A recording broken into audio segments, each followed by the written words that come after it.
পরিষ্কার বোঝেন কোন মুসলমান? কোন মুসলমান একটু শুনতে হবে। কিয়ামতের মাঠ কেমন হবে? ওই যে বলছি খেলা হবে। খেলা যখন শুরু হয়ে যাবে আল্লাহ রাব্বুল আলামিন জমিনটাকে প্রশস্ত করে দেবে। কারণ সাত আসমান জমিন আল্লাহ তাআলা বানাইছে বিশাল করে। তাবারাকাল্লাযী বিয়াদিহিল মুলক ওয়া হুয়া আলা কুল্লি শাইইন কাদির।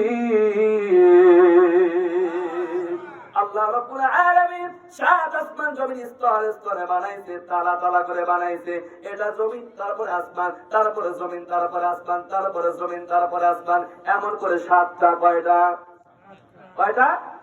সাত আসমান জমিন বানাইছে। সব আসমান জমিন গুলো ভেঙে নিচে পড়বে, বিশাল বড় মাঠ কায়েম হবে। মাঠের মধ্যে কিয়ামতের দিন লাইন হয়ে দাঁড়াবে। বলেন তো কাতার হবে কয়টা?